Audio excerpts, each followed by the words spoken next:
All right, Kevin back with you for another episode of the $1 Million Relationships Podcast. And today I'm here with JB Glossinger. JB, welcome. So awesome to have you on the show Hey, today. I'm glad to be here. I'm excited. I'm ready to go. $1 million relationships and love and life. I absolutely, what a good combination. It's all about relationships. Amen. Amen.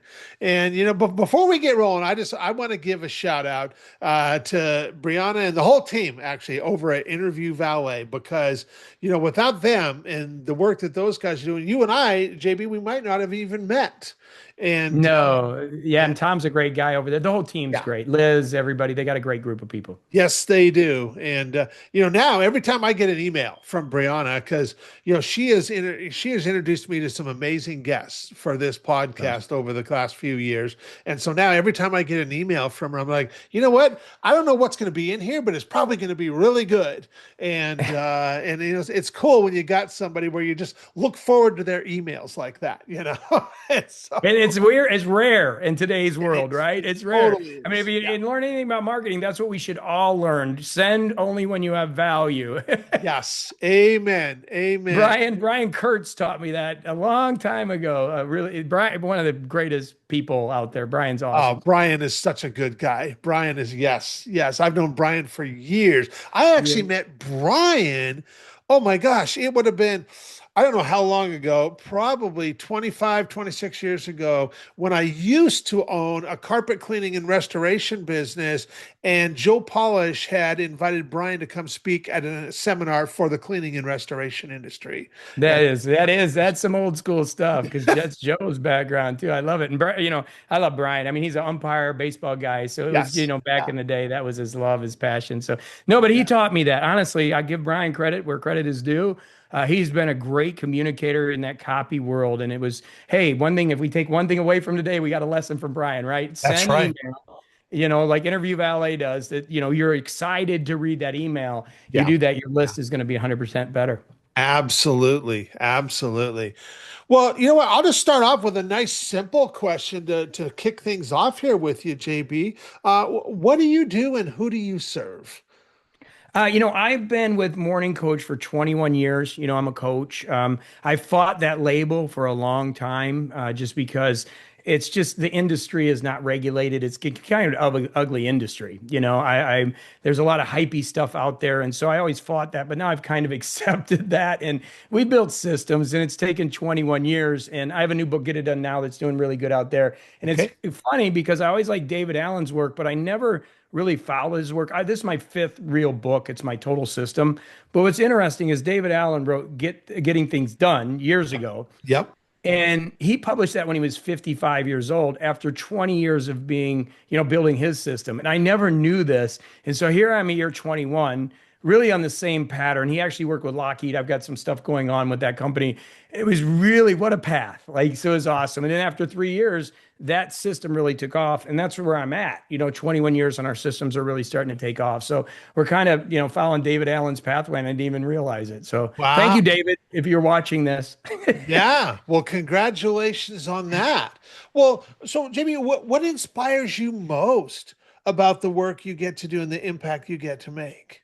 Well, I don't think it's about, what inspires me is my people, like the people that I work with, because Okay. why I went into this after I left aerospace, I really, I was building a reputation in a corporate world that it wasn't me. I always just wanted to be the Big Lebowski, sit on the beach. I don't drink anymore, but, have a white Russian and go bowling, right? So Uh-huh. being in corporate just didn't serve me. And I didn't realize that until I did a values assessment. And once I realized freedom was so important, I wanted to figure out how to do that. And my mentors, Zig Ziglar is one of my biggest ever. And, Tony Robbins and Les Brown. And those people meant so much to me. In fact, in my book, I talk about how in third grade, I finally talk about this for the first time, that I was called a retard. I was held back in third grade, was considered special needs. And so when I was in high school and somebody handed me "See You at the top," I wasn't a straight A student. I Yeah. was a C and D student. I got through my MBA, my PhD, but it was rough. And so those were my real teachers, were the Zig Ziglars and the Tonys so those people inspired me so much and did so much for me that when I left corporate after, 15, 16 years, it was time to give back. And that's when I wrote my first book 21 years ago. And, I've really built a system for the people that might not be the straight A students, might not be magna cum laude, maybe, don't have the silver spoon in their mouth, because I came from a blue collar family in the Uh-huh. Midwest. So that's what drives me, right? Is to be able to provide a system that works for somebody that's an outlier. And then Yeah. guess what? If you are a straight A student, it's going to work for you too. But for the rest of us that don't have that privilege, Yeah. this is a great system. Yes. Yeah. And most people who are geared towards being an entrepreneur are probably not straight A students. Some of them might be, but I think most of us are not. Yeah, exactly. Yeah, we got a little bit of a screw loose, and that's not a bad thing. That's a positive thing. Yeah. Yeah. Having that systemically, it's hard. Sometimes it's hard for an entrepreneur to be in the system. Maybe have to go back and get a job, work within that framework that is totally different than what they're used to, right? And so my system is like everybody else. I built it because I needed it. So it was like, hey, I need a system that works for me because I think a Yep. little bit differently. I can't plug into what's out there because what's out there isn't built for me. It was built for somebody that got straight A's and is climbing the corporate ladder, which is not what I'm doing. Yeah. Yeah. So how did you get into doing this kind of work and being a coach, JB? Because I know you mentioned, corporate just wasn't working for you. You knew that wasn't, but how did you happen to choose, because when I was a kid, I wanted to be a fireman. I never was a fireman, but I'll tell you, I feel pretty dang blessed to be doing what I get to do nowadays. How did you happen to get into doing this It's a kind of great work? question. Great question. I was in corporate, right? And again, I was still a personal development junkie. Like that's, Okay. when I was broker than broke before I got into corporate, I would go to Bookman's bookstore in Tucson, Arizona, and I'd trade my used books in and get other used books. That was what made me was Yeah.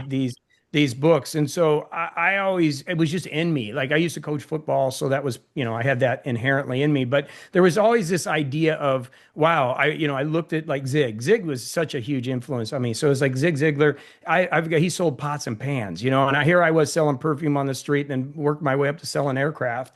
And I was like, it's time for me to, share some of this energy instead of the sales energy and making so many people so much money. So initially it was write a book and become a speaker. And so I joined the National Speakers Association, Florida Speakers Association in Florida, got to know some really good people like Nito Cobain, who's, High Points. Uh-huh. I've spoken at High Point now, and Randy Gage and a lot of, people that have been around for years.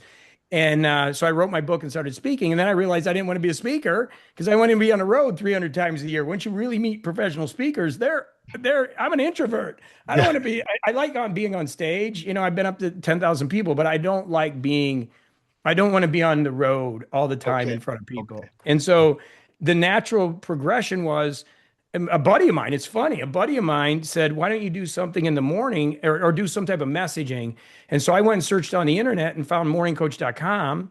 And at that time, there wasn't podcasts or anything. So it was actually a conference call. And I went and got a Dreamweaver book and I started to build this web page that basically I think was the first landing page on the web. This is Okay. 2004.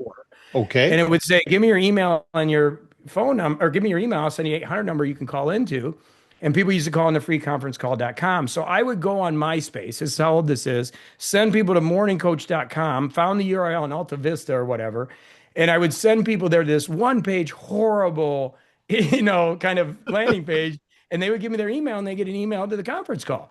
So Yeah. what happened is people would call in. I would do it 6:30 and 10:30 in the morning, and I'd give them a morning message. Good morning, how you doing? And so people would listen. And so that's how I got started. And what's Wow. crazy is the lines got so full because I was hitting MySpace so much. I was going on Tony Robbins and all these other Okay. places. We had a big group listening, and I started selling my book. I didn't sell any at the beginning, but then books started to sell.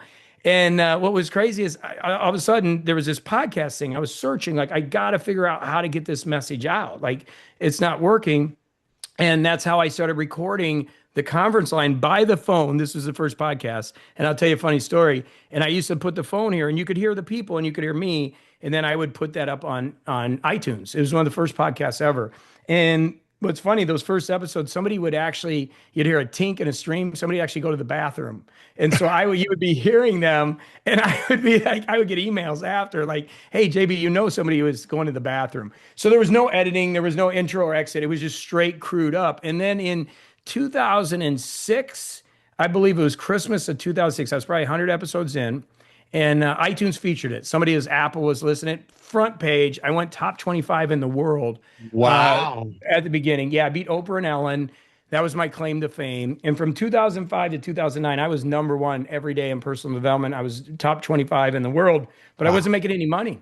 There was nobody buying, but I did take on some coaching clients. Then I opened up an internet company to build websites. We had a Okay. place above the bars in Fort Lauderdale. We had a lot of fun, but I didn't make a lot of money. And so in 2009, my dog died, and I decided I went to Colombia, and I took a little break and decided to start charging. And in 2009, 1,231 people came with me at $20 a month, and that was like $1 billion. Like that changed my life. And so I think I had the first membership site, at least I think the first paid podcast. And that was probably episode 500. I can't remember, but then we went paid. And so since 2009, we've had a paid coaching system. Now I have a $10 program that's weekly, a $100 program, and a $197 software system. We have 400 people in our system. So it's a really fun thing, and it's been a long journey. And sorry to take you down that path, but it's No, been long. that's great. I mean, I love hearing these stories of somebody's evolution and stuff and how things played out and stuff because it's so instructive. And like, even though like at the beginning you said, yeah, it wasn't a money producing thing, but you figured out how to do it, then you ended up started charging for it and stuff. Yes, And yes. and so I mean, what is a result, and you don't have to name names here, you can if you want, that's totally your call, but what's a result that you've helped someone get along the way here that you're just like Oh, incredibly proud so of? many, so many. So one, tell you, I was just the other day, so I have another group, an Ignite group. We have a mastermind, small one, just we Okay. call it a collective.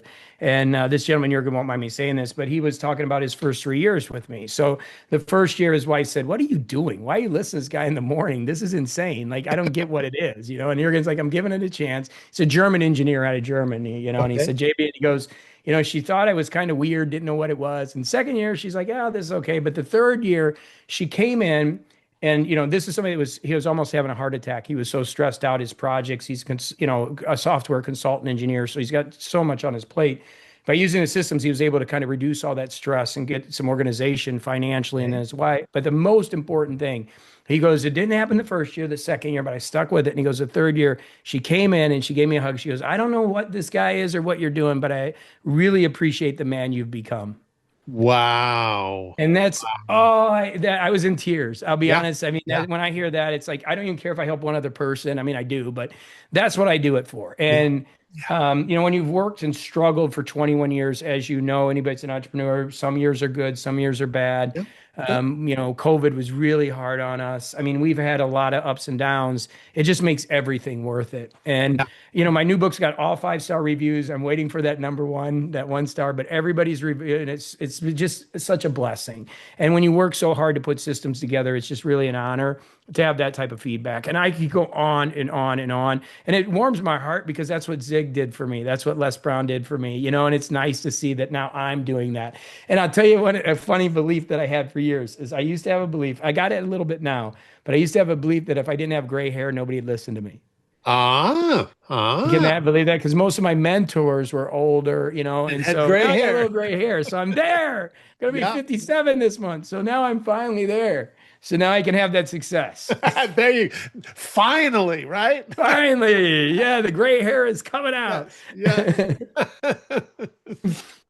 Well, okay, so now that we've got a little bit of context set here, and people have an idea of who you are and kind of what you're all about, I want to switch gears just a little bit. And I want to start talking Yep. about the relationship side of all of this.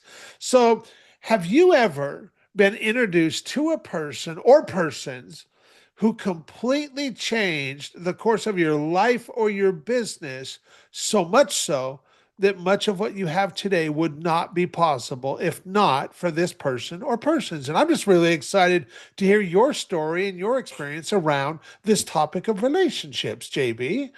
I got to tell you, it's funny. I got a chain, right? So this was probably when I was in business 2009, right before I went paid. Maybe it was right when I went paid. I had a gentleman, Jay Berkowitz, who works with lawyers. He's a really good guy. We became friends, and I used to speak. So I still speak, but I would speak once in a while. And he spoke, and Jay's like, "Hey, we got this group called Internet Hot Shots. And so Chris Knight from Easine Articles was in there, Jay Kutzler from AWeber, it's Craig Newmark from Craigslist. Like it was the original Brian Moran from Samcart, lead pages, Clay Collins. Like this is this old esoteric group. So I'm like, I don't want to be in a mastermind, Jeff Walker. So I'm like, Uh-huh. I don't even know what a mastermind is. So I wrote this application with a bunch of spelling errors because I didn't want to do it. Like it was the worst application ever. So I turned it in and they're like, Jay came back and goes, they're like, they won't accept this. Like, this is horrible. I can't believe. And I'm like, Jay, I'll be honest. I don't know what a mastermind is. I don't really want to be in it. And Jay's like, you need to be in this group. You're a great podcaster. You're doing stuff that nobody else is doing. I want you in this group.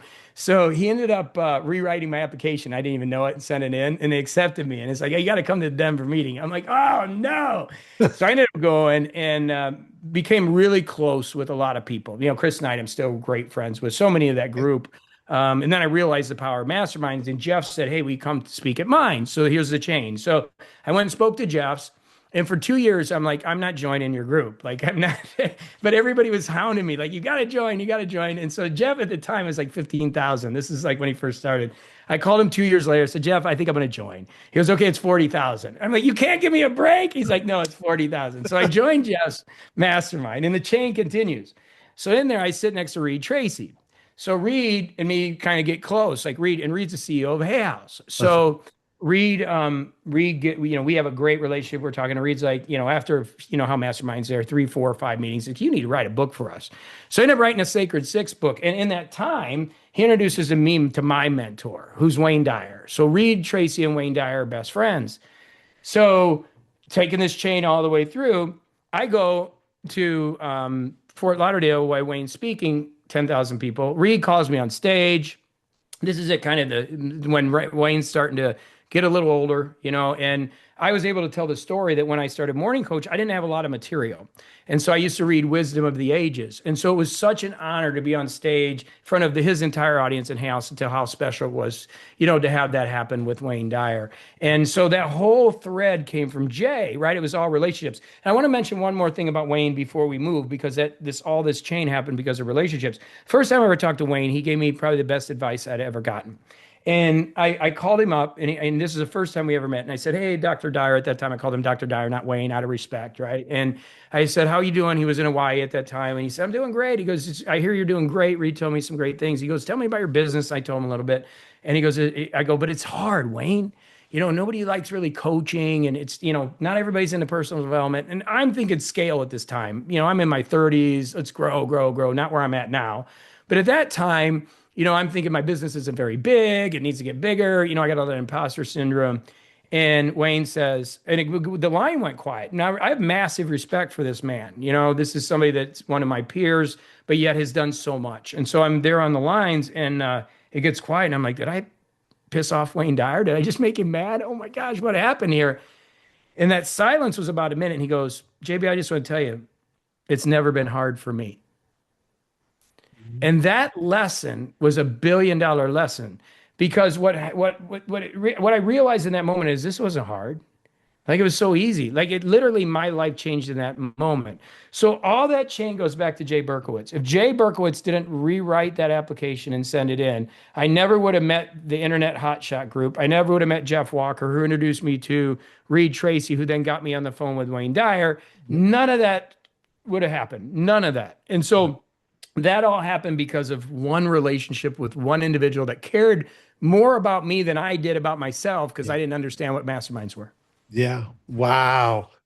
And it's pretty phenomenal to go back and look at the chain of events, the chain of people that were all instrumental in getting us to wherever we got to and stuff.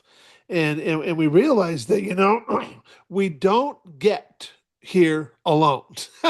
No. It does not happen in a vacuum. And so what is an example of a situation where you personally, where you personally got to make a really substantial impact, and maybe even in the moment, maybe it like surprised you a little bit. You were like, wow, look at what just happened there. And yet you know that would have never been possible if not for your relationship with any one of the people that you just mentioned. And what's an example like where you were empowered in that way, JB? Well, there's been so many. Like that's the thing. It's like I mean, my life has just been in moments of connections and relationships. I mean, everything that I do, it's unusual because I'm in this town of LaPorte, Indiana. I'm back home to help my mother a little bit here. Now I'm getting ready to move to Columbia, and I feel like an alien sometimes because I'm moving in a Midwestern culture that's a little bit more blue collar. I don't have a problem with that, right?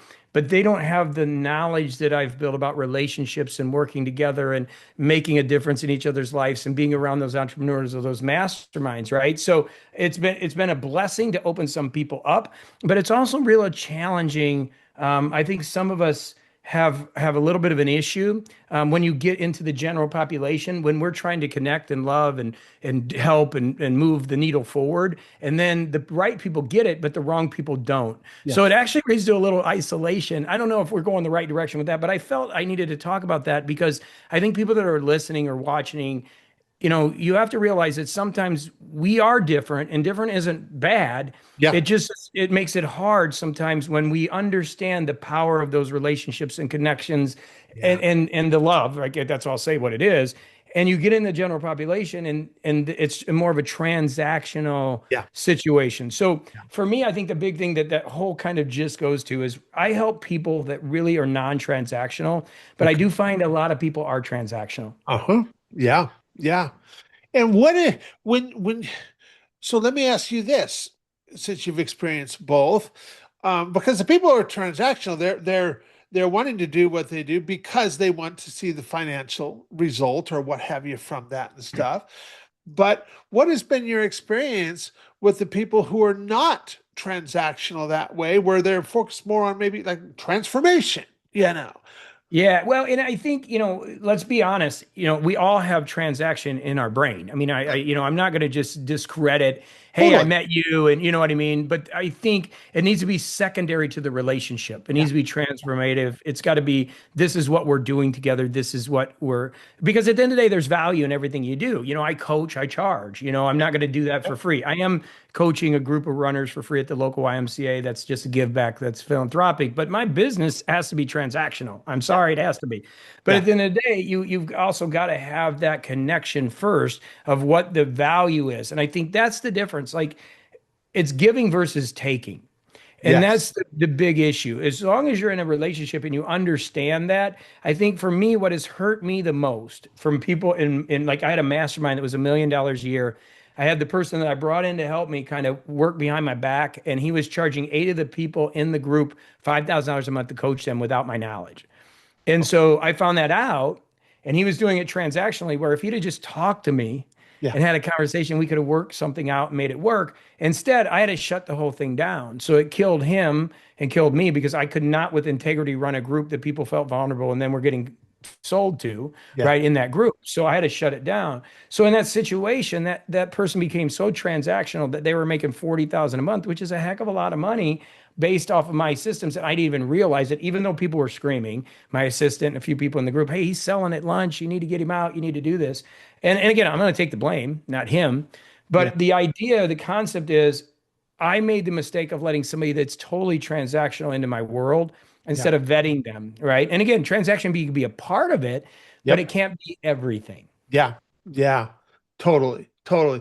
And I mean, I know my experience has been that, I just I've found that by focusing on impact and and I've also learned that it's the bigger impact we make is by bringing our God-given gifts and abilities to the table, but then also the other piece of it is who we choose to serve and who we choose to work with and stuff. Yes. And it's those two, being intentional about both of those, that allows us to make our biggest impact. And the bigger impact we make, the more revenue that ends up getting created, because Yes. revenue is the natural organic byproduct of impact. Yeah, 100%. And it's also a messaging issue. So another mistake, and I don't mind being vulnerable. My mistake was, that mastermind was built on a business concept because, here I am building systems of productivity, right? And clarity and how to say no. Well, as my business scaled, what did everybody want? A lot of people wanted my business. They didn't want my knowledge, they wanted my business. So years ago, as my business was scaling, all of a sudden, okay, yeah, I'm the type of person who wants to help. So you hear, all marketers will tell you, listen, what the audience is wanting, give it to Uh-huh. them. So it's like, hey, okay, well, let's put a group together and we can talk about this type of business, podcasting and stuff, which is not what I teach. Yeah. And so that messaging created transaction because then I had half the people that were fans of my systems and structure, and half of the people going, "Well, I want your business. Teach me how you do your business." And Oh, so 21 years into this, that's a course correction for me. I didn't realize that. I had to wake up, have my eyes wake up and go, "Wait a minute. If somebody's asking you what you do instead of what you have, that's a problem." And I yeah. don't want to serve that audience that's asked teach me what you do because I can't teach what you do. I've done 6,070 episodes. I've done thousands of videos. I can't teach that anymore. I'm beyond the teachable. I don't know how to teach it. I've Yeah. been doing it for too long. So I think that's another part of it too, and I'll take the blame for that. Messaging and audience, what you just mentioned, is making sure they're all core alignment because it'll help you stay out of that transactional environment. Yeah. Yeah. Well, for anybody who might be listening to this right now, thinking to themselves, "Man, Kevin, I really like JB. I love who he is. I love how he shows up. I love how he just speaks so candidly and stuff." Is there any websites, any resources we can share with folks who might want to find out more about you and the work you're doing? Yeah, yeah, and I appreciate that. I'm not here to sell, but yeah, we'll do morningcoach.com/Kevin, and they can learn Okay. about my new book. And then Morning Coach, we actually have some programs that I've built for. I got a $10 a month program that I've made really accessible, to people, so that way they can try out things and learn before Oh, they make any investments. And then one of the things with our coaching, we do have a $100 and $200 level. I like at that range because it's not super expensive and a lot of people can uh-huh. utilize it. And every day I'm with people. That's my baby. I've been doing coaching. I've done 6,070 episodes. So I start every day, Wow. even Christmas. I'm there to get people's mornings started with energy, and it's been a blessing. And as my assistant says, I don't know where you get all these smart people. I mean, there's a lot more smarter people in my community than me, and I love it. I'm so honored by it. Amen. Amen. Yeah. 6,070 episodes, boy, that is some serious commitment right there, JB. So, 21 years. And I yeah. used to not do weekends. So Okay. yeah, it's hard for me to even imagine it. I'm not happy with where the business is. I'm never satisfied. But to think about the guy that started that conference call was losing his house and, sitting at the kitchen table trying to figure out how to record. I mean, he would be so ecstatic with where I'm at today. Yeah, I'm not, you but bet. that guy would be, Absolutely. Absolutely. Well, is there any last thing that you feel led to share, JB, before we call it a wrap? I think it's important that people get deep in these times. I shared with you before we got on that I've lost some people here recently, and I think family is so important. Faith, find the deeper connections in life. All this stuff on the outside is fun, it's great, it's experiences, but man, I mean, love your loved ones and Yep. appreciate Yep. your life. I mean, I think that's the most important thing. We can all build businesses, Yep. but man, don't do it. Don't do it and lose those most important things because they're fast. It's not getting any slower, Kevin. It really That's right. isn't. That is right. That is 100% right. Well, JB, I want to thank you so much for taking the time to have this conversation today. I really appreciate it. I really appreciate you. And I am excited to get this out there and share it with folks. So thanks so much, man. Thank you, brother. I appreciate having you. And hey, everybody listen, subscribe. Hey, that's what this is about. The more we help each other, the better it is. So if you really like this, just comment or give Kevin a share because it helps all of us. Yeah. Well, thanks a lot.